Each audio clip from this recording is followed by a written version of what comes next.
Hello my dear students, welcome back to my YouTube channel. मेरे YouTube channel पे आप लोग का बहुत बहुत स्वागत है। मैं उम्मीद करता हूँ कि आप सभी लोग स्वस्थ होंगे, मस्त होंगे और अच्छे से अपनी पढ़ाई लिखाई कर रहे होंगे। आज काफ़ी दिनों के बाद मैं आप लोगों की समझ फिर से प्रस्तुत हुआ हूँ और आज मैं आप लोगों को शिक्षा शास्त्र विषय का अध्ययन कराऊंगा। शिक्षा शास्त्र विषय का अध्ययन हम लोग देखिए पहले से करते हुए चले आ रहे हैं। मैंने आप लोगों को बीए के first, second, third, fourth, fifth, six semester की शिक्षा शास्त्र विषय का अच्छे तरीके से अध्ययन कराया और उसको आप लोग अपनी परीक्षाओं में पढ़कर अच्छा नंबर प्राप्त कर रहे हैं और अपने जो भी दोस्त हैं, आपके जो भी सहपाठी हैं, उनको भी शेयर कर रहे हैं, बता रहे हैं। इससे मुझे बहुत ज़्यादा खुशी हो रही है कि आप लोग मेरे इस द्वारा जो पढ़ाए गए कंटेंट हैं, जो चैनल पे बताए गए जो भी बातें हैं, उन सबको अच्छे तरीके से उपयोग कर रहे हैं। मैंने आप लोगों के लिए देखिए हायर एजुकेशन यानी एमएड या यूजीसी नेट के स्टूडेंट के लिए ही शिक्षा शास्त्र का जो अलग से क्लास करना शुरू कराया था और उसमें मैं आप लोगों को जो है फिलॉसफी और साइकोलॉजी की क्लासेस कराया था। फिलॉसफी में हम लोगों ने अभी तक देखिए 11-12 क्लासेस लगभग कर ली है और उसी तरीके से साइकोलॉजी में भी कर ली है। तो साइकोलॉजी और फिलॉसफी की एक जो क्लासेस आप लोग को कराई जा रही है, मैंने शुरुआत में आप लोग को बताया था कि ये क्लासेस जो है काफ़ी इंपॉर्टेंट हैं, काफ़ी उपयोगी हैं। आप लोग अगर सिलेबस देखेंगे तो आपका एमए का सिलेबस, एमएड का सिलेबस और यूजीसी नेट का सिलेबस, ये तीनों सिलेबस आपका काफ़ी हद तक इस क्लासेस से कवर हो जाएगा, कंप्लीट हो जाएगा। कुछ ऐसे टॉपिक हैं, कुछ ऐसी चीज़ें हैं जो आपके बीएड के एग्जाम में भी उपयोगी होंगी और कुछ डीएलएड के स्टूडेंट के लिए भी उपयोगी। तो ओवरऑल देखा जाए कि ये क्लासेस जो है इंपॉर्टेंट हैं, जिसके लिए मैं आप लोगों को इन सारी चीज़ों को करवा रहा हूँ। तो आज की जो क्लास है देखिए साइकोलॉजी से नहीं है बल्कि फिलॉसफी से है और फिलॉसफी में हम लोग को शिक्षा दर्शन से संबंधित इस क्लास को करना है। और इसमें हम लोग को देखना है कि जो अपने देश के एक महान दार्शनिक के रूप में जाने जाते हैं स्वामी विवेकानंद, ये देखिए एक समाज सुधारक में भी इनका नाम आता है और एक महान व्यक्ति के रूप में भी आता है, एक महर्षि के रूप में भी आता है और एक महान दार्शनिक के रूप में। तो इनके द्वारा शिक्षा के क्षेत्र में किस तरीके से दार्शनिक सिद्धांत दिए गए, उनको हमको पढ़ना है और ये जो है इतने अच्छे तरीके से आप लोग को कराया जाएगा, बताया जाएगा कि आप उसको अगर एक बार अच्छे से देख लेंगे तो आप जल्दी भूलेंगे नहीं। ठीक है, तो ये देखिए मैंने आप लोगों के लिए कहा भी है कि ये बीएड, एमएड, एमए और यूजीसी नेट पेपर 2 के लिए काफ़ी इम्पॉर्टेंट है। यानी यूजीसी नेट का जो पेपर 2 का एग्जाम होता है उसमें ये काफ़ी उपयोगी होगा। तो चलिए आज की क्लास को शुरू किया जाए और महात्मा या दार्शनिक स्वामी विवेकानंद जी के द्वारा दिए गए जो दार्शनिक सिद्धांत हैं, उनके जो दार्शनिक विचार हैं, उनको बेहतर तरीके से अध्ययन किया जाए। ठीक है, तो चलिए क्लास को शुरू करें। हाँ देखिए यहाँ पर आपको स्क्रीन पर स्वामी विवेकानंद जी की तस्वीर दिखाई दे रही होगी और इन्हीं के बारे में आज हम लोग को अध्ययन करना है। और इनके बारे में हम लोग को किन चीज़ों का अध्ययन करना है, इनकी जीवनी वगैरह के बारे में नहीं, बल्कि इनकी शिक्षा से संबंधित जो सिद्धांत है, इन्होंने जो दर्शन दिए हैं, उनके बारे में। तो इसलिए देखिए आज की क्लास का टॉपिक क्या है, भारतीय शैक्षिक दर्शन स्वामी विवेकानंद। आधुनिक भारत के निर्माण में शिक्षा की किस तरीके से भूमिका है, इन्होंने इसके बारे में बताया है। ये देखिए हमारा एमए, एमएड और अन्य प्रतियोगी परीक्षाओं के लिए काफ़ी इंपॉर्टेंट जो है टॉपिक है। ठीक है, तो चलिए एक एक करके इसको देखा जाए। सबसे पहले देखिए जो स्वामी विवेकानंद जी थे, इन्होंने कहा था कि शिक्षा का जो मूल अर्थ होता है, यानी किसी भी व्यक्ति को, किसी भी बालक को अगर अच्छे तरीके से शिक्षित किया जाए, शिक्षा प्राप्त वो कर रहा है, तो उसका मूल अर्थ क्या होता है कि अंतर्निहित पूर्णता, यानी उसके अंदर जो कुछ भी योग्यता है, जो कुछ भी क्षमता है, उसी को पूर्णता के रूप में प्राप्त करना, यानी उसी को पूर्ण कर लेना। यानी आपके अंदर, आपके मन में, आपके हृदय में, आपके शरीर में, आपके मस्तिष्क में जो कुछ भी योग्यता है, अगर आप उसको पूर्ण रूप से उपयोग कर पा रहे हो, पूर्ण रूप से उसका लाभ ले पा रहे हो, तो वही सही शिक्षा इनके द्वारा मानी गई है। देखिए इन्होंने कहा था कि शिक्षा मनुष्य में निहित पूर्णता की अभिव्यक्ति, यानी व्यक्ति के अंदर जो कुछ भी गुण हैं, जो कुछ भी क्षमताएं हैं, अगर वो शिक्षा प्राप्त करने के बाद उसको अच्छे तरीके से व्यक्त कर पा रहा है, उसका उपयोग कर पा रहा है, तो ही व्यक्ति को शिक्षित माना जाता है।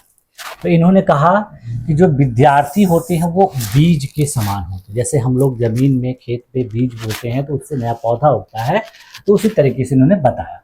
और उन्होंने क्या कहा कि ज्ञान और शक्तियां जो पहले से ही उसके भीतर मौजूद होती, यानी किसी भी बीज में जब हम जमीन में उसको बोते हैं तो अंकुरण उसी के अंदर से होता है, हम अलग से कोई चीज उसमें नहीं जोड़ते हैं या अंकुरण नहीं जोड़ते हैं।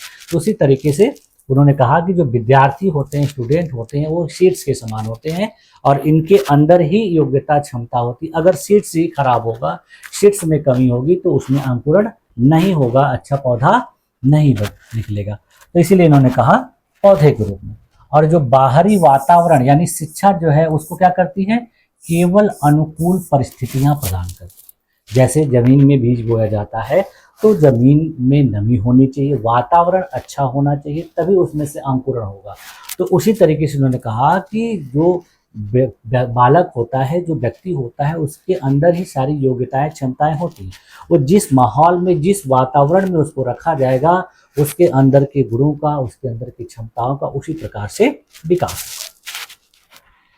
पूर्णता को इन्होंने क्या कहा कि जब व्यक्ति अभिव्यक्त करता है, यानी अभिव्यक्ति को इन्होंने क्या कहा, पूर्णता। यानी जब व्यक्ति किसी काम को करेगा, किसी से बात करेगा, किसी के साथ व्यवहार करेगा, और वो व्यवहार ही डिसाइड करता है कि वह व्यक्ति जो है पूर्ण रूप से शिक्षित है कि नहीं, यानी उसने पूर्णता हासिल की है कि नहीं।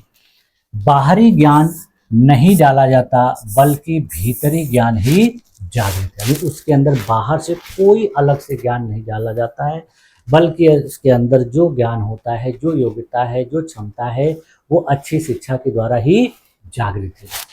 तो इसी चीज को देखिए इन्होंने इस तरीके से दिखाया। यानी विद्यार्थी क्या है, बीज के रूप में है। बाकी और चीजें जो है, यानी धूप, हवा, पानी, नमी, ये सब क्या है, बाह्य वातावरण। और इसको इन्होंने किस रूप में बताया, शिक्षा के रूप। यानी जिस तरीके की शिक्षा उसको दी जाएगी, जिस प्रकार का वातावरण दिया जाएगा, उसी तरीके से उसके गुणों का विकास। और यहाँ पर देखिए अंतिम में क्या दिखाया गया है कि एक अच्छे खासे हरे भरे पेड़ के रूप में, यानी एक अच्छे मनुष्य के रूप में, एक अच्छे बालक के रूप में उसका विकास। सच्ची शिक्षा का समीकरण उन्होंने देखिए किस तरीके से बताया है कि सच्ची शिक्षा जो है केवल परीक्षा पास कर लेना नहीं मानी जाती। यानी कोई स्टूडेंट रट कर या किसी चीज को बार बार पढ़ के एक परीक्षा में अच्छा नंबर प्राप्त कर ले रहा है, लेकिन उसे बोलने का, किसी के साथ व्यवहार करने का, चलने का, बैठने का ढंग ही नहीं आता है, तो कहा जाता है कि सच्ची शिक्षा नहीं है। यदि ज्ञान समाजोपयोगी नहीं है तो शिक्षा अधूरी। यानी आपके पास जो ज्ञान है, उस ज्ञान का प्रयोग समाज के लिए कुछ भी नहीं है, समाज को उससे कोई फायदा ही नहीं हो रहा है। हालांकि वो व्यक्ति अगर शिक्षित होकर बहुत ज़्यादा पैसा कमा रहा है, वो अपने लिए बहुत कुछ कर ले रहा है, लेकिन उससे उसके परिवार को, उसके समाज को किसी भी प्रकार का कोई बेनिफिट नहीं हो रहा, बाकी सभी लोग उससे असंतुष्ट हैं, तो कहा जाएगा कि वो सही मायने में शिक्षित नहीं। तो इसमें देखिए, इसमें क्या कहा जाता है कि सही शिक्षा क्या करती है, चरित्र का निर्माण। और चरित्र निर्माण से क्या होता है, आत्मविश्वास। और आत्मविश्वास के साथ फिर क्या होनी चाहिए, सेवा भावना। तब जाके ये तीनों को मिलाकर सच्ची शिक्षा कही जाएगी, और यह शिक्षा आत्मनिर्भर और निर्भीक मनुष्य का निर्माण करेगी। यानी एक अच्छे शिक्षित व्यक्ति में क्या क्या चीजें होनी चाहिए, अच्छे चरित्र का निर्माण होना चाहिए, उसमें आत्मविश्वास होना चाहिए, और उसके अंदर सेवा की भावना होनी चाहिए। तब कहा जाएगा कि वह बालक या व्यक्ति जो है आत्मनिर्भर और सही तरीके से शिक्षित मनुष्य है। शिक्षा के देखिए इनके द्वारा 5 प्रमुख उद्देश्य भी बताए गए। यानी स्वामी विवेकानंद जी ने कहा कि शिक्षा का 5 प्रमुख उद्देश्य क्या क्या होता है। तो पहला उन्होंने कहा कि शारीरिक और मानसिक विकास। यानी शिक्षा के द्वारा आपका जो ज्ञान है वो अपने शरीर के लिए, अपने स्वास्थ्य के लिए भी उपयोगी होगा। अगर आप सही मायने में शिक्षित हैं तो अपने को स्वस्थ रखेंगे, अपने को बेहतर रखेंगे, और आपका जो मस्तिष्क होगा वो अच्छे तरीके से सोचने लायक होगा, विचार करने लायक होगा, उसमें किसी भी प्रकार की कोई समस्या नहीं। तो इसीलिए पहला क्या हो गया कि शारीरिक और मानसिक, यानी मजबूत शरीर और स्वस्थ मस्तिष्क मेन। यानी अगर कोई व्यक्ति स्वस्थ ही नहीं रहेगा, उसका मस्तिष्क ही नहीं स्वस्थ रहेगा, तो अच्छी शिक्षा प्राप्त कहाँ से करेगा। दूसरा जो इन्होंने प्रमुख उद्देश्य बताया, चरित्र का निर्माण। एक अच्छे कैरेक्टर का, अच्छे चरित्र का निर्माण शिक्षा के द्वारा ही होता है। यानी अच्छी शिक्षा के द्वारा एक व्यक्ति के अंदर अच्छे गुणों का विकास होता है।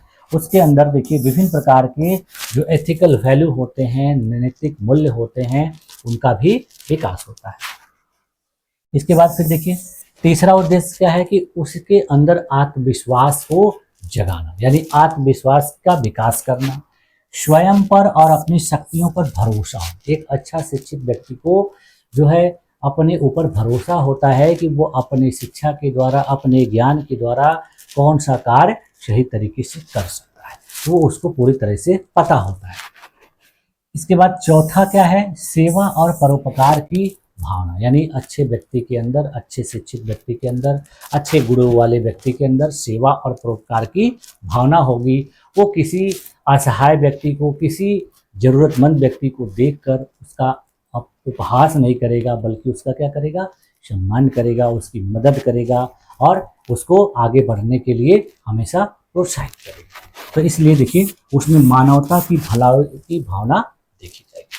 फिर पांचवा उद्देश्य जो है, सबसे मुख्य उद्देश्य होता है अपने देश के प्रति राष्ट्रीय चेतना होनी चाहिए। यानी कोई व्यक्ति बहुत पढ़ लिख के, बहुत पैसे कमा के, लेकिन अपने देश के लिए ही अच्छा काम ना करे, अपने देश के लिए ही गलत काम करे। देखिए आप लोगों ने सुना होगा, न्यूज़ में सुनते होंगे कि बहुत से ऐसे लोग हैं जो बहुत पैसे बैंकों का फ्रॉड करके दूसरे देश में चले गए, या अपने देश में रहकर ही दूसरे देश के लोगों के साथ गोपनीय सूचनाएं साझा करते हैं। तो इस तरीके के लोगों का शिक्षित होना सही मायने में सही नहीं है, बल्कि वो क्या कर रहे हैं, अपने देश के साथ गलत कर रहे हैं और अपनी शिक्षा का सही उपयोग नहीं। तो उनके अंदर राष्ट्रीय चेतना होनी, यानी अपने देश के प्रति प्रेम, अपने देश की सभ्यता संस्कृति, अपने देश के लोगों से प्रेम होना चाहिए, उनके प्रति मानवता की भावना होनी चाहिए, देश प्रेम की भावना होनी चाहिए। ये सब भी क्या होना चाहिए, अच्छी शिक्षा के द्वारा ही होना। तो ये 5 प्रमुख उद्देश्य जो है पूर्ण रूप से अगर देखा जाए तो किसी भी बालक को, किसी भी व्यक्ति को कहा जाए कि सर्वांगीण रूप से एक मनुष्य के रूप में तैयार करते हैं। इसका ऐतिहासिक प्रमाण देखिए इन्होंने क्या बताया कि राष्ट्रीय आंदोलन के समय जो युवा लोग थे, उन लोगों ने इस तरीके से शिक्षा का उपयोग करके अपने अंदर देशभक्ति और आत्मबल को जगाकर अपने देश की स्वतंत्रता में अपने आप को झोंक दिया और अपने देश को आज़ाद कराने में महत्वपूर्ण भूमिका निभाई। आप देखिए इनके द्वारा, विवेकानंद जी के द्वारा क्या कहा जा रहा है कि एक संतुलित पाठ्यक्रम किस प्रकार का होना चाहिए। यानी बच्चों को जो पाठ्यक्रम, जो सिलेबस, जो करिकुलम हम लोग विद्यालयों में पढ़ाते हैं या संस्थाओं के द्वारा पढ़ाने के लिए कहा जाता है, तो किस तरीके का होना चाहिए। उसमें देखिए इन्होंने क्या कहा कि आध्यात्म और आधुनिकता दोनों का संगम होना चाहिए। यानी स्पिरिचुअल चीजें, आध्यात्मिक चीजों को भी उनको पढ़ाना चाहिए, बताना चाहिए, और आधुनिक युग में जो चीजें जरूरी हैं, जिनका होना बहुत ही आवश्यक है, वो भी होनी चाहिए। दोनों का मिश्रण होना, ना तो पूरी तरह से स्पिरिचुअल आध्यात्मिक है, या तो ना तो पूरी तरह से आधुनिकता पर जोर, दोनों को लेकर चलना चाहिए।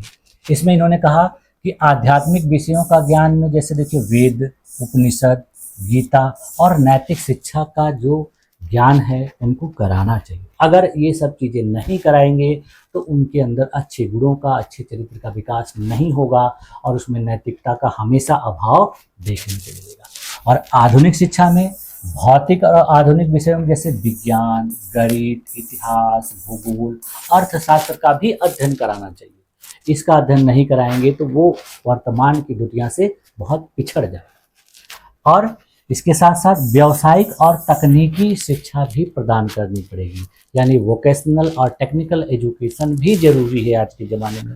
अगर कोई बालक बहुत ज़्यादा आध्यात्मिक ज्ञान से परिपूर्ण है, आधुनिक विषयों को भी उसने पढ़ा है, लेकिन उसके पास किसी भी प्रकार का अगर टेक्निकल स्किल नहीं है, वोकेशनल स्किल नहीं है, तो वो जल्दी सफल नहीं हो पाता। तो इन सारी चीज़ों का भी ज्ञान होना चाहिए। इसीलिए देखेंगे कि न्यू एजुकेशन पॉलिसी जो अपने देश की गवर्नमेंट के द्वारा लाई गई है, उसमें क्लास 6 से ही बच्चों को जो है कंप्यूटर का नॉलेज और विभिन्न प्रकार के कोडिंग के से संबंधित जो है सिलेबस लाए गए हैं। उससे बच्चों का क्या होगा कि टेक्निकल नॉलेज इन्हेंस होगा, उसमें बहुत अच्छे तरीके से उनको आधुनिक युग की तकनीकी से जुड़ने में मदद मिलेगी। तो ये सारी चीज़ें इसलिए की गई हैं।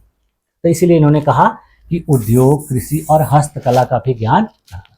स्वामी जी देखिए क्या कहते थे कि वेदांत के ही नहीं बल्कि आधुनिक विज्ञान और तकनीकी शिक्षा के प्रबल समर्थक भी थे। यानी उनका कहना था कि वेदांत को तो हमको पालन करना ही है, वेदांत का ज्ञान तो हमको प्राप्त करना है, लेकिन उसके साथ साथ हमें आधुनिक विज्ञान और तकनीकी शिक्षा को भी प्राप्त करना है। इनके द्वारा देखिए जो शिक्षण विधियां बताई गई, तो इन्होंने शिक्षण विधियां देखिए क्या कहा, इन्होंने कहा कि अनुभव के द्वारा ज्ञान अर्जन किया जाए। यानी हम जो कुछ भी ज्ञान प्राप्त करें या हमें जो भी ज्ञान प्राप्त कराया जाए, तो उसमें हम अपने अनुभवों के द्वारा उस ज्ञान को प्राप्त करें। ज़्यादा से ज़्यादा अगर हम किसी चीज़ को अपने अनुभवों के द्वारा, इसका मतलब क्या होगा कि खुद से करके जब हम किसी चीज़ को सीखेंगे, किसी चीज़ को जानेंगे, तो वो हमारे लिए बेहतर होगा। तो इन्होंने देखिए स्व अध्ययन यानी ज्ञान को भीतर से खोजने पर जोर, यानी कहा कि हम स्व अध्ययन करें, हमें जो कुछ भी बताया जाए, हमें जो कुछ भी सिखाया जाए, हम उसको खुद से अध्ययन करने का प्रयास करें। और फिर जब हम खुद से अध्ययन करेंगे तो उससे क्या होगा कि हम अनुभव द्वारा सीखेंगे, यानी हम एक्टिव होकर, क्रियाशील होकर सत्य का परीक्षण करना सीख जाएंगे। यानी हमें किसी चीज़ की सच्चाई के बारे में कोई दूसरा बताए, इससे अच्छा है कि हम खुद ही एक्टिव होकर उस सच्चाई को जांच लें।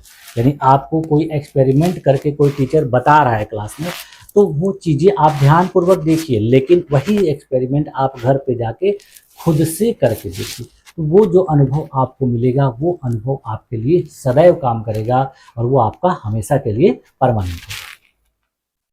उसके बाद फिर देखिए संवाद और प्रेरणा के द्वारा, यानी विभिन्न प्रकार के टॉपिक से संबंधित जो है एक दूसरे के साथ डिस्कशन करना चाहिए। टीचर के साथ भी, अपने जो पीयर ग्रुप के आपके सहपाठी जो विद्यार्थी हैं उनके साथ भी डिस्कशन करेंगे, उससे हमें प्रेरणा मिलेगी और हमारा जो ज्ञान है वो बेहतर होगा। विभिन्न प्रकार की जो डाउट होंगे, जो शंकाएं होंगी, उसका समाधान हो जाएगा। अगर किसी चीज़ को आप सुन लिए, पढ़ लिए और अपने मन में ही रख रहे हैं, या आप सोच रहे हैं कि यही चीज़ पर्याप्त है, यही बिल्कुल सही है, तो उससे क्या होगा, कभी कभी आपको उससे संबंधित बहुत सारे चीज़ों का अभाव देखने को मिले। लेकिन अगर आप किसी के साथ उस चीज़ को डिस्कस करते हैं, आप उस पर चर्चा करते हैं, तो हो सकता है कि आपके ज्ञान में और भी वृद्धि, कोई नई चीज़ किसी से जानने को आपको मिल सकती है। आपके टीचर से भी मिल सकती है, आपके सहपाठियों से भी मिल सकती है। हो सकता है कि आपने जो पुस्तक पढ़ी हो, आपके टीचर ने उससे और भी बेहतर पुस्तकें पढ़ी हों, आपके सहपाठियों ने भी कुछ अच्छे कंटेंट पढ़े हों, तो उसमें आपको और भी चीज़ें मिलेंगी नई, जो आप अपने पुराने नॉलेज में, पुराने ज्ञान में जोड़ सकते हैं। उसके बाद फिर देखिए उदाहरण और आचरण, यानी विभिन्न प्रकार के उदाहरणों के द्वारा, विभिन्न प्रकार के बिहेवियर के द्वारा, विभिन्न प्रकार के एक्टिविटी के द्वारा भी चीज़ों को सीखा जा सकता है। जैसे देखिए बहुत से ऐसे व्यक्ति हैं जिनकी जीवन कथाएं आपको क्लास में बताई जाती हैं, उनके जीवन में घटित होने वाले विभिन्न प्रकार की घटनाओं से जोड़ के आपको सिखाने का प्रयास किया जाता है, आपको प्रेरित करने का प्रयास किया जाता है, जिससे आप प्रेरित होकर अच्छे कार्य करें और उसमें हमेशा तत्परता दिखाएं।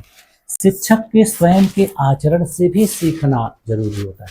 बहुत से ऐसे शिक्षक होते हैं जिनका आचरण इतना बेहतरीन होता है, जिनका पढ़ाने का तरीका इतना बेहतरीन होता है कि बच्चे उस चीज़ से अपने आप को प्रेरित करके और अच्छे तरीके से सीखते। तो ये सारी चीज़ें जो है किसके द्वारा बताई गई है, स्वामी विवेकानंद के द्वारा। यानी इस तरीके से अगर किसी बालक को शिक्षित किया जाए, वह शिक्षा प्राप्त करे, तो उसका शिक्षा प्राप्त करना बहुत बेहतर हो जाएगा और वो अच्छी शिक्षा प्राप्त करने में सफल होगा। इनका मूल मंत्र क्या था कि उपदेश से अधिक आचरण प्रभावी, यानी इन्होंने कहा कि एक शिक्षक को ज़्यादा से ज़्यादा उपदेश नहीं देना चाहिए बच्चों को, बल्कि एक अच्छे आचरण को उनके सामने प्रस्तुत करना चाहिए। आप लोगों ने देखा होगा क्लास में बहुत से ऐसे लोग होते हैं जो आपको उपदेश तो बहुत देते हैं, लेकिन उस चीज़ को खुद नहीं करते हैं, या वो उस चीज़ में खुद ही पीछे रहते हैं। आपको बताएंगे आप ऐसे करो, वैसे करो, ये नहीं करना चाहिए, और वो खुद ही ऐसा करते हैं। तो ये चीज़ नहीं होनी चाहिए, यानी ये चीज़ आपके आचरण में झलकनी चाहिए। यानी आप चीज़ जो बच्चों को करने को कह रहे हैं, जो बच्चों को बता रहे हैं, वो चीज़ें आपके अंदर भी होनी चाहिए। तो इसीलिए उन्होंने कहा था कि उपदेश से अधिक आचरण प्रभावी होता है। शिक्षक की भूमिका के बारे में देखिए उन्होंने क्या कहा कि एक टीचर्स का रोल क्या होता है एक बालक के लिए, एक स्टूडेंट के लिए। वह ज्ञानदाता नहीं बल्कि क्या होता है, मार्गदर्शक। यानी एक टीचर को अपने आप को ज्ञानदाता न मानकर बल्कि क्या मानना चाहिए, बच्चे का या स्टूडेंट का मार्गदर्शक, अच्छा मार्ग दिखाने वाला। पहले जो देखिए जो परंपरागत मॉडल था, ट्रेडिशनल मॉडल था, उसमें देखिए क्या होता था कि शिक्षक जो है ज्ञान प्रदान करने वाला होता था किसको? विद्यार्थी को। यानी शिक्षक सर्वोच्च होता था और शिक्षक ही बच्चों को ज्ञान प्रदान करता। शिक्षक के द्वारा जो ज्ञान बच्चों को प्रदान किया जाता था, जो चीज़ें बताई जाती थी, सिखाई जाती थी, उसी को सभी बालक या सभी शिक्षार्थी सर्वोच्च मानते थे। ठीक है। लेकिन विवेकानंद जी ने जो मॉडल दिया उसमें क्या कहा उन्होंने कि शिक्षक जो है वो एक, देखिए क्या होता है कि दीपक की तरह होता है, दिए की तरह होता है, और वो क्या करता है कि प्रेरणा की चिंगारी जगाता है। और वो प्रेरणा की चिंगारी क्या करती है कि विद्यार्थी के अंदर जो छिपी हुई शक्तियां हैं उसको जगाती है। यानी ये काम जो है शिक्षक का होता है। यानी शिक्षक क्या है कि एक दीपक की तरह, एक उजाले की तरह चमकता है। उसमें से जो प्रेरणा की चिंगारियां होती हैं, वो चिंगारी क्या करती है कि विद्यार्थी के अंदर जो छिपी हुई शक्तियां हैं, जो ज्ञान है, उसको जगाने का कार्य करता है। और उन्होंने क्या कहा कि शिक्षक को क्या होना चाहिए? स्वयं चरित्रवान होना चाहिए, त्यागी होना चाहिए और प्रेरक व्यक्तित्व वाला व्यक्ति होना चाहिए। यानी उसने अपने जीवन में त्याग किया हो, अपने जीवन में परिश्रम किया हो, परिश्रम से उसने कुछ हासिल किया हो, और वह बेहतर तरीके का व्यक्ति हो, उसका चरित्र अच्छा हो, तब जाके वो अच्छा शिक्षक कहलाएगा और अपने छात्रों को, अपने क्लास के बच्चों को अच्छी शिक्षा प्रदान करेगा। इनके देखिए प्रेरणा के जो स्रोत रहे हैं, इन्होंने अपना प्रेरणा स्रोत किसको माना था? रामकृष्ण परमहंस को। रामकृष्ण इनके प्रेरणा के स्रोत हैं और इन्हीं के नाम से इन्होंने बहुत सारे शैक्षिक संस्थाओं की स्थापना भी की थी अपने जीवन काल में। इन्होंने विवेकानंद को केवल उपदेश नहीं दिए बल्कि जीवन जीकर सिखाया। यानी स्वामी रामकृष्ण परमहंस जी से, जीवन से बहुत ज़्यादा प्रभावित थे और उनके जीवन में इन्होंने केवल इन्हें उपदेश ही नहीं दिया बल्कि क्या किया कि एक अच्छा जीवन जीकर सिखाया। तो एक आदर्श विद्यार्थी का दृष्टिकोण क्या होना चाहिए इनके अनुसार? तो इन्होंने देखिए कहा कि एक अगर आइडियल स्टूडेंट है, आदर्श विद्यार्थी है, तो उसका दृष्टिकोण किस प्रकार का होना चाहिए? तो वह देखिए साहसी होना चाहिए, अनुशासित और परिश्रमी होना चाहिए। यानी परिश्रम भी करे और अनुशासन में रहकर करे, यानी इनडिसिप्लिन ना होनी चाहिए उसके अंदर आत्मविश्वास होना चाहिए और सेवा भावना से युक्त होना चाहिए। यानी एक आदर्श विद्यार्थी की 4 महत्वपूर्ण दृष्टिकोण यानी व्यू होने चाहिए। आज के समय में देखिए अपने देश में बहुत से ऐसी संस्थाएं हैं जिसमें देखिए एनसीसी और एनएसएस, इनके द्वारा स्टूडेंट में इन सारी चीज़ों का जो है विकास किया जाता है। इनके द्वारा विभिन्न प्रकार की गतिविधियां कराई जाती हैं जिससे विद्यार्थियों में ठीक वही गुण विकसित होता है जिनकी वकालत स्वामी जी करते। यानी स्वामी जी जिस प्रकार के गुणों की वकालत, यानी जिस प्रकार के गुणों का विद्यार्थी में होने की बात करते हैं, तो उन सारे गुणों का विकास जो है अपने देश में 2 महत्वपूर्ण संस्थाएं हैं, एनसीसी और एनएसएस, इनके द्वारा ही आप लोग पढ़े होंगे, आपके बहुत सारे विद्यालयों में ये संस्थाएं काम करती हैं। इन संस्थाओं के द्वारा जो है विद्यालयों में बच्चों को इन सारी चीज़ों को सिखाया जाता है, उनके अंदर इन सब गुणों को विकसित किया जाता है। अब देखिए आजकल की जो शिक्षा व्यवस्था पुस्तकीय शिक्षा है और स्वामी विवेकानंद जी की जो शिक्षा व्यवस्था है, उन दोनों का तुलनात्मक विश्लेषण अगर करें, हम लोग कंपैरेटिव एनालिसिस करें, तो उसमें हम देखेंगे कि ये जो पुस्तकीय शिक्षा है, आजकल की जो बुकिश नॉलेज है, किताबों के द्वारा जो ज्ञान प्रदान किया जाता है, और स्वामी विवेकानंद के द्वारा जो कही गई जीवन निर्माण शिक्षा है, उसमें बेसिक डिफरेंस क्या है? तो देखिए पुस्तकीय शिक्षा और विवेकानंद के द्वारा दिए गए दर्शन के अनुसार जो शिक्षा है, तो मुख्य फोकस देखिए पुस्तकीय शिक्षा किस चीज़ पे करती है कि परीक्षा पास करने पर और डिग्री प्राप्त करना, यानी परीक्षा में अच्छे नंबर प्राप्त करके परीक्षा को पास कर लेना और उसकी डिग्री प्राप्त करना। और विवेकानंद के द्वारा जो शिक्षा है वो क्या कह रही है कि डिग्री प्राप्त करना नहीं बल्कि एक अच्छे चरित्र का निर्माण करना और अपने अंदर आत्मनिर्भरता को विकसित करना, ये मुख्य फोकस है। उसके बाद देखिए शिक्षक की भूमिका यहाँ क्या होती है पुस्तकीय शिक्षा में कि शिक्षक जो है आदेश देने वाला हो, यानी कमांडर होता है, यानी शिक्षक जो कहेगा बालक उसी को मानेगा, स्टूडेंट उसी चीज को फॉलो करेगा, वो उससे अलग कुछ भी नहीं करेगा। और यहाँ क्या कहा जा रहा है विवेकानंद जी के अनुसार कि शिक्षक जो है वो शक्तियों को जगाने वाला होना चाहिए। शिक्षक बच्चों के ऊपर किसी चीज को थोपने वाला नहीं होना चाहिए बल्कि उनके अंदर जो कुछ भी है उसको एक्टिवेट करने वाला होना चाहिए। यहाँ देखिए ज्ञान की प्रकृति पुस्तकीय शिक्षा में क्या होती है कि बाहर से थोपा गया ज्ञान होता है, यानी टीचर जो कुछ भी जानता है, टीचर ने जो कुछ भी पढ़ के क्लास में बच्चों को बताया उसी को सर्वोच्च माना जाता है। लेकिन यहाँ पर क्या है, यहाँ विवेकानंद जी के द्वारा क्या कर रहे हैं कि ज्ञान जो है भीतर से जागृत होता है, बाहर से, यानी बाहर से जो भी ज्ञान दिया जाता है वो बेहतर नहीं होता है, बल्कि बालक अंदर से उस चीज को कैसे सीख रहा है, कैसे उस चीज के बारे में सोच रहा है, कैसा उसके मस्तिष्क में उस पर संबंधित विचार जागृत हो रहा है, वो बेहतर है। उसके बाद फिर देखिए जो अंतिम लक्ष्य माना गया, तो पुस्तकीय शिक्षा का अंतिम लक्ष्य क्या होता है, व्यक्तिगत सफलता, यानी इंडिविजुअल अगर वो सक्सेसफुल हो जा रहा है, अपने आप को एक अच्छी नौकरी दिला पा रहा है, अच्छे पैसे कमा ले रहा है, वो यहाँ पर पुस्तकीय शिक्षा का मेन उद्देश्य होता है, मुख्य फोकस होता है कि उस विद्यार्थी ने कितने अच्छे तरीके से रट कर उस परीक्षा को पास कर लिया, अच्छी नौकरी। आप लोग देखते होंगे बहुत से ऐसे लोग हैं जो परीक्षाओं को पास करके बड़ी बड़ी नौकरियां प्राप्त कर लेते हैं, लेकिन अपने जीवन में संतुष्ट नहीं रहते हैं, हमेशा उदास रहते हैं, और कभी कभी तो बहुत कठिन कठिन कदम उठा लेते हैं जिसको नहीं उठाना चाहिए। आप लोगों ने सुना होगा कि बड़े बड़े आईएएस अधिकारी, बड़े बड़े जो इंजीनियर ने क्या किया, सुसाइड कर लिया, अपने जीवन को बेहतर तरीके से नहीं जी सके, अपने जीवन में हर चीज़ में तालमेल नहीं बिठा सके, तो ये इसी चीज़ का जो है अभाव है।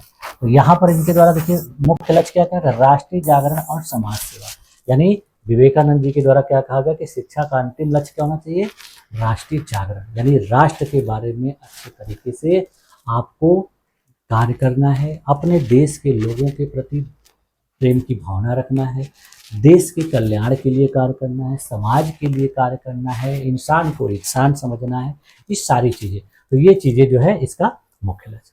अब देखिए इनके द्वारा सामाजिक उत्थान के दो प्रमुख स्तंभ बताए गए हैं, सामाजिक उत्थान के दो प्रमुख स्तंभ। तो इसमें इन्होंने क्या कहा कि शिक्षा केवल व्यक्ति के लिए नहीं बल्कि समाज परिवर्तन का साधन है।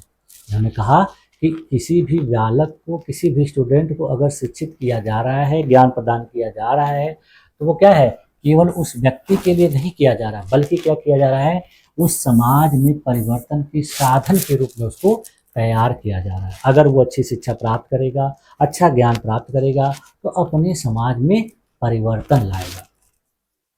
समाज का उत्थान देखिए कैसे होगा, तो समाज का उत्थान सबसे पहले देखिए नारी शिक्षा को बढ़ावा देना, यानी अपने देश की जो महिलाएं हैं, जो नारी हैं, उसको सशक्त बनाना है, उनको शिक्षित करना है, ये चीज़ें अनिवार्य रूप से करनी, इसके बिना देखिए समाज का उत्थान असंभव है। अपने देश में आप लोगों ने पढ़ा होगा इतिहास विषय में कि कई लोगों को शिक्षा से वंचित रखा गया था, जिसमें सबसे ज़्यादा जो है अपने देश की महिलाएं थी और अपने देश के जो दबे कुचले पिछड़े लोग थे, तो उनको शिक्षा से दूर रखा गया था। तो ये चीज़ें जो है सही नहीं थी। इसके बाद देखिए वंचितों की शिक्षा, अभी मैंने क्या कहा कि जो गरीब हैं, जो पिछड़े हैं, जो शोषित हैं, जो वंचित वर्ग हैं, इनको शिक्षा से जोड़ना। अगर आप सही तरीके से समाज का उत्थान करना चाहते हो तो इन दोनों लोगों को शिक्षित करना होगा, इन लोगों को अच्छी शिक्षा प्रदान करना होगा, तभी जाके समाज का उत्थान संभव है। तो इसका देखिए व्यवहारिक प्रमाण इन्होंने क्या दिखाया, इन्होंने बहुत सारी, मैंने अभी आप लोगों को बताया कि संस्थाओं की स्थापना की, जिसमें रामकृष्ण मिशन नामक जो संस्था है इनके द्वारा चलाई गई, इनके द्वारा स्थापित की गई, और इस संस्था के द्वारा अपने देश में विभिन्न प्रकार के जो अनाथालय, विद्यालय और सेवा कार्य से संबंधित कार्य किए जाते हैं, जिसमें बच्चों को अच्छी शिक्षा प्रदान की जाती है, उनको बहुत सारी सुविधाएं प्रदान की जाती हैं, जिससे वे एक अच्छे शिक्षित नागरिक बन सके। इनके द्वारा देखिए धार्मिक और नैतिक शिक्षा किस प्रकार की प्रदान की गई, तो धार्मिक और नैतिक शिक्षा में इन्होंने क्या कहा कि मानवता का धर्म, यानी इनके द्वारा जो धार्मिक और नैतिक शिक्षा प्रदान की गई, बताई गई, उसका मेन मकसद क्या था कि मानवता का धर्म, यानी सभी धर्मों का सम्मान करना, संकीर्णता का विरोध और सर्वधर्म समभाव की भावना, यानी किसी भी धर्म को, किसी भी संप्रदाय को नीचा न दिखाना, सबको एक तरीके का सम्मान देना और सबको समान मानना, किसी के प्रति किसी भी प्रकार की संकीर्ण विचारधारा को नहीं। नैतिक मूल्यों का विकास करना, जिसमें सच्चाई, दया और सत्यनिष्ठा होनी चाहिए, सहिष्णुता और मानवता का गुण विकसित होना चाहिए, जिसमें धर्म का जो मूल उद्देश्य होना चाहिए एक श्रेष्ठ मानव को बनाना होना चाहिए। यानी धर्म का मूल उद्देश्य न हो कि एक दूसरे के प्रति उकसाएं और उनमें आपस में संघर्ष कराएं, उनमें आपस में बैर उत्पन्न करें, ऐसा नहीं होना चाहिए। इसके लिए देखिए इन्होंने 1893 ईस्वी में शिकागो धर्म सम्मेलन हुआ था, जो यूएसए में, वर्तमान की जो संयुक्त राज्य अमेरिका है, तो वहाँ पर इन्होंने ऐतिहासिक भाषण दिया था। और इस ऐतिहासिक भाषण में इन्होंने हमारे देश की जो है सभ्यता संस्कृति का परिचय दुनिया के लोगों से कराया और धार्मिक सहिष्णुता तथा विश्व बंधुत्व का सर्वश्रेष्ठ उदाहरण प्रस्तुत किया।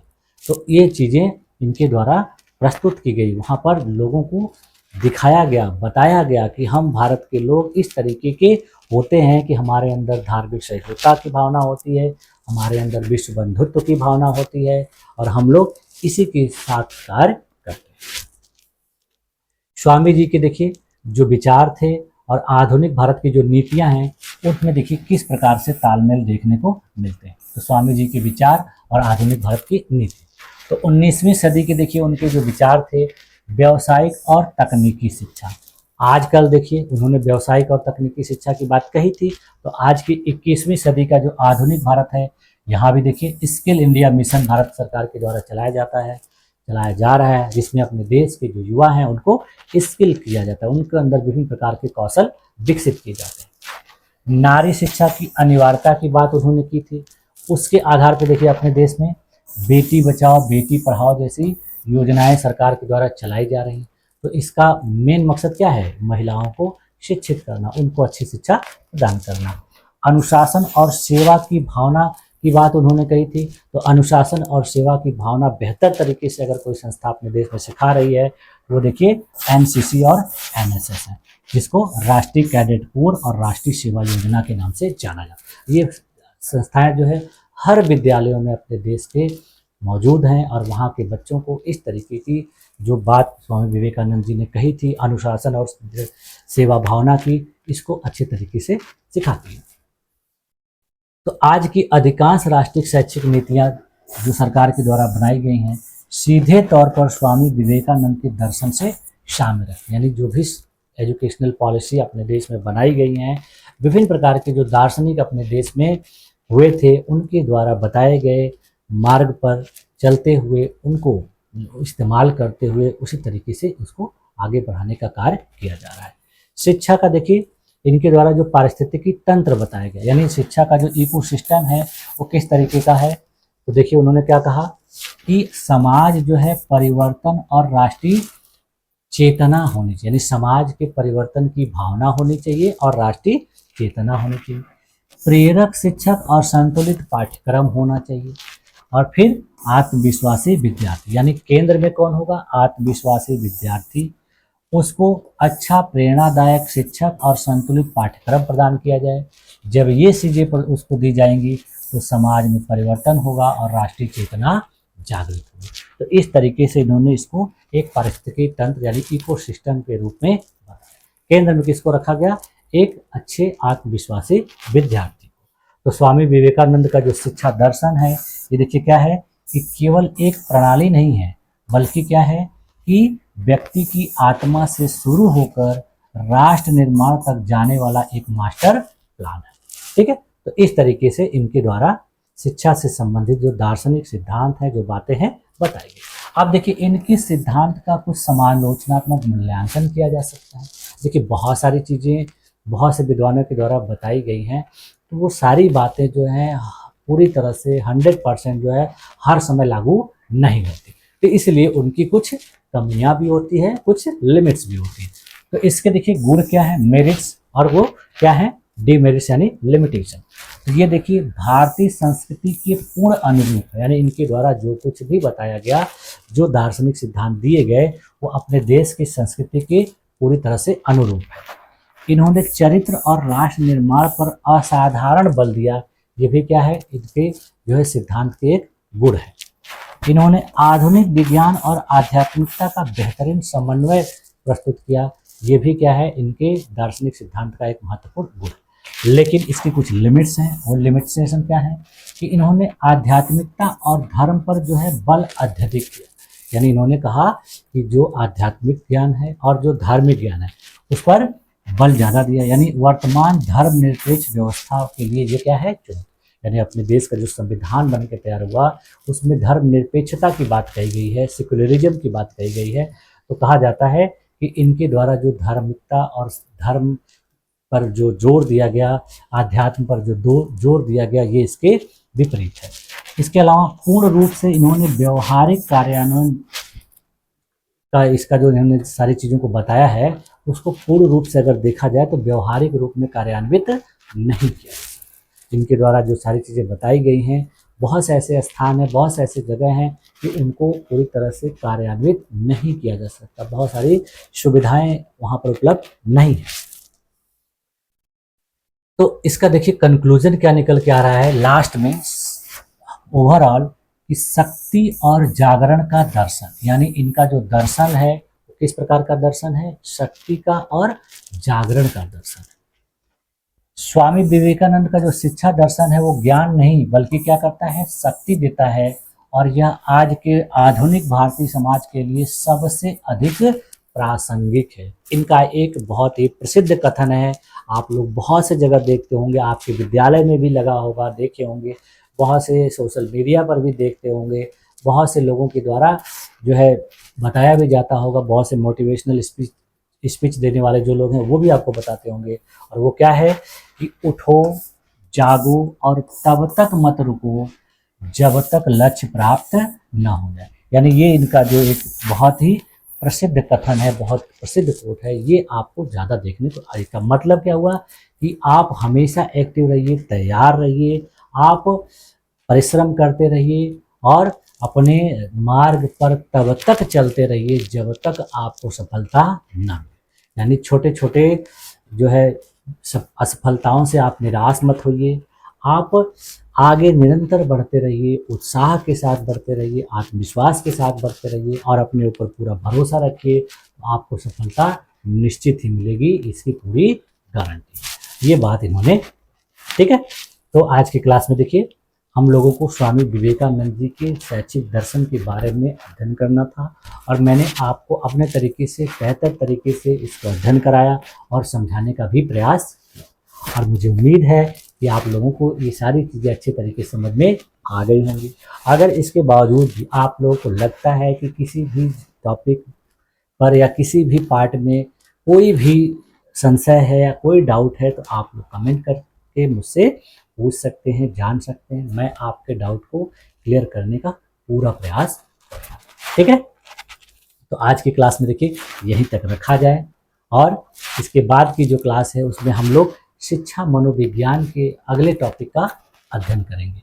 आप लोगों ने मेरी इस क्लास में अपने आप को इतनी देर तक इतने धैर्यपूर्वक बनाए रखा, इसके लिए भी आप लोगों का बहुत बहुत धन्यवाद। तब तक के लिए थैंक यू।